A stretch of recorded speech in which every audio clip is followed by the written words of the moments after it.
Video देख लो, अगर पसंद आए तो ही लाइक करना। नमस्कार, तैयारी पॉइंट चैनल आपका स्वागत करता है आज की इस वीडियो में। और आज की इस वीडियो में हम बात करने वाले हैं सिंधु सभ्यता के नगरों की अवस्थिति के बारे में। मतलब है कि सिंधु सभ्यता से जितने भी स्थल हमें प्राप्त हुए हैं वो स्थल और किस नदी पर स्थित थे, मतलब जो स्थल हैं वो हमारे किस प्रमुख नदी के किनारे थे, उनकी हम बात करने वाले हैं। तो आइए स्टार्ट करते हैं। ये रहा आपकी स्क्रीन पर।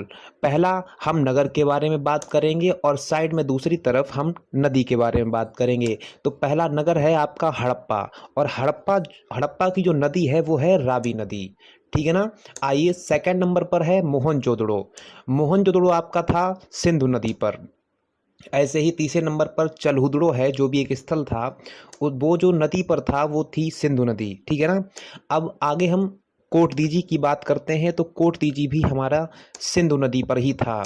और आगे हम बात करेंगे रोपड़ की। रोपड़ भी एक स्थल था। इन सब स्थलों की हम बात पिछली वीडियो में कर चुके हैं और आज की इस वीडियो में सिर्फ स्थल और मतलब नगर और उसकी नदी के बारे में बात कर रहे हैं। तो ठीक है ना। रोपड़ की जो नदी थी वो थी सतलज। और आगे देखिए हम बात करेंगे बाड़ा। बाड़ा भी एक स्थल था, ये आपका सतलज नदी पर ही था।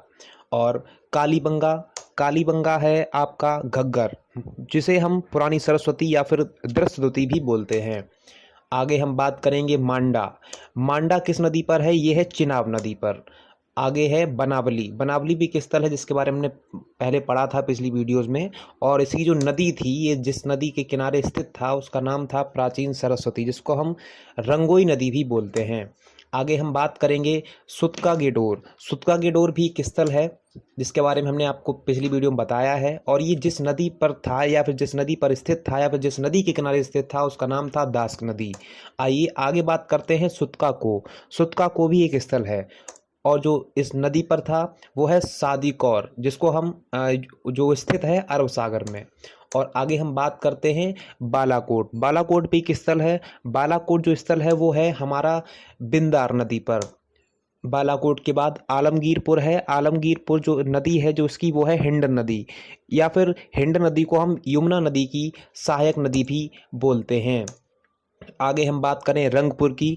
रंगपुर भी एक स्थल है जो कि आपका भादर नदी पर है और नदी को ही हम मादर नदी भी बोलते हैं। आगे हम बात करें रोजदी या फिर रोजड़ी की, जो भी एक स्थल था और इसकी जो नदी थी वो है भादर नदी। ठीक है ना। ये रंगपुर और रोजदी या फिर रोजड़ी ये दोनों एक ही नदी पर थे।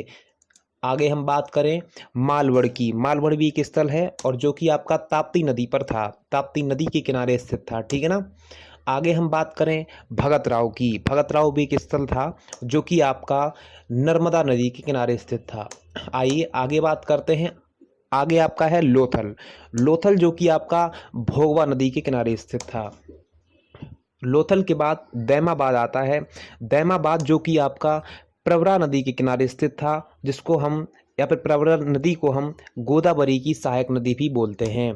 और अगला नंबर है कुणाल का। कुणाल भी एक या फिर कुणाल या फिर कुणाल बोल सकते हैं, ये स्थल था जो कि आपका सरस्वती नदी के किनारे स्थित था। तो जितने भी स्थल हमें सिंधु घाटी सभ्यता से प्राप्त हुए हैं, हमने सारे स्थलों या फिर नगरों की बात भी कर ली और साथ में उनकी नदियों की भी बात कर ली। यहाँ से हर परीक्षा में एक ना एक क्वेश्चन जरूर आता है, इसलिए हमने इस वीडियो को अलग से आपके लिए बनाया है। अगर आपको हमने वीडियो स्टार्ट करने से पहले ही आपको बोल दिया था, अगर पसंद आए तो ही लाइक करना, वरना डिसलाइक कर देना। चैनल को सब्सक्राइब तभी करो जब तुम्हें कुछ मिल रहा हो। ठीक है ना। तो आज के लिए बस इतना ही। Thank you very much.